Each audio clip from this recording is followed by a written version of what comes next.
How much do we actually spend every month on our homestead?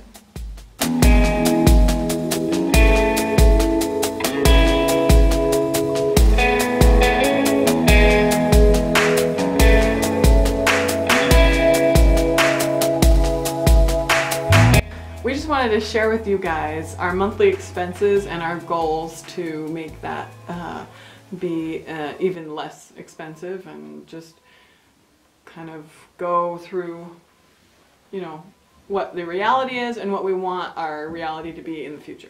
So, I lost our list. I think it's under bench. Yep, there it is. Our total expenses would be probably like $1,200. That's a rough estimate. But we really could be doing better. I'm just looking at these. One of our highest ones is actually internet. So those of you who are watching right now, it's your fault. Just kidding. So it does cost us some money to upload videos. So we spend about $90 a month on the internet slash phone, water. And we'd like to dig a well, and so that way we can use basically we'd use solar panels to power the well, and so it would essentially be free. Or wind power, because anytime the sun's not shining out here, the wind is blowing. Yeah, very so true. Between the two, we'd be covered. So that's $45 a month. And actually, we could even stay on the water system here, and if we didn't have to use any of that water in the summertime to water any of our gardens, if we just used the well water just for the gardens, we wouldn't even have to filter it or anything, we'd still cut that average down, way down. So that's one option we could do. You could start utilizing that really, really soon. Our electricity, I'm just kind of averaging it out. It's probably about $70 a month, which is really high actually. But I think most of that comes from our computer being on almost all the time. I'd love to figure out a way to cut that down. I think some of the newer computers on the market are a little bit better at that. Life insurance costs us $130 a month for the two of us. There are people who have saved up so much money that they do self-insure. In other words, they have so much money saved up that if they were to die, their kids would still be taken care of just fine. We have $500 a month in groceries, and we want it to be zero. That would be awesome. And as we were figuring this out, and I can't believe we spend $500 a month on groceries. And I know there are families that spend a lot less than that, and that is super awesome. So one part, we kind of coupled our fuel expenses for the vehicles with groceries, because the only reason we ever go anywhere and use fuel, besides going to church, is to get groceries. So if we cut down on our groceries, we would greatly reduce our fuel expenditure as well, which isn't a ton, but it does add up. It might be $75 or $100 of that $500. So our feed for our chickens is only about $25 a month, and that's in the wintertime. So, and I haven't really figured out how much less it is in the summer, but it is significantly less. I'd say at least half, because they're totally, completely free range every single day of the year. And in the summer, we hardly have to feed them anything.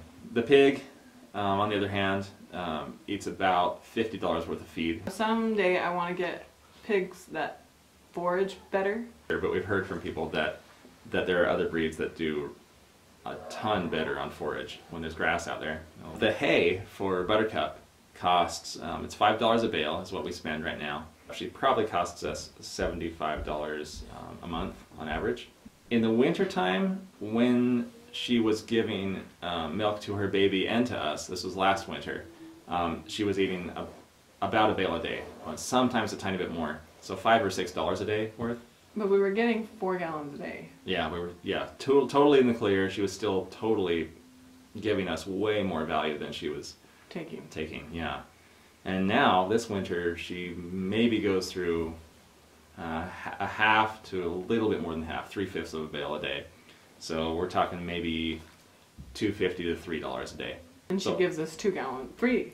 Well, two or a little less, 1.5 to 2 gallons a day, which is fine, because at today's prices for grass-fed, non-homogenized organic milk, we'd be spending $10 a gallon on that, $9 or $10 a gallon. Okay. So yeah, we're still getting a lot of value. We're spending, like I said, $3 to maybe $6 a day feeding her, and she's giving us between $15 and $40 worth of milk a day. So that's pretty awesome. So our animals total probably about $150 to $175 a month, and that's including summertime when we hardly feed them anything. Buttercup doesn't eat anything, any purchased food in the summertime. It's all from our property, which is pretty cool. So to sum up, our goals are to just use less electricity if we can, but mostly we really just want to eventually go on solar. We want to spend less on groceries. We want to grow all of our food. The other thing would be, we're just not going to die, and then we won't have to pay life insurance. We're going to live forever. Our monthly expenses right now are about $1,200, relatively fixed. In looking at this, we can cut out our water eventually, much of our electricity, practically all of our groceries, and much of our gasoline. And hopefully we can even feed all of our animals on the land itself, which means that our monthly expenses could go from $1,200 down to about $300 a month, which means we could survive and be at the exact same level we are, which is great. We have everything we ever need. I mean, we never want for anything. Well, we want, but we never need anything. So yeah, $3,600 a year, we could survive on that. That's incredible. You may be wondering, so what about the house bill? Well, we have no house bill, and we'll tell you maybe next time or maybe in the coming weeks how we did that. It's kind of a fun story. We'd love to hear your feedback of how you have saved money on your monthly expenses, and especially if you've really done things that are kind of unusual. We'd love to hear it. We'd love to implement some of those things if we can. Thanks for joining us. We'll see you tomorrow. Bye.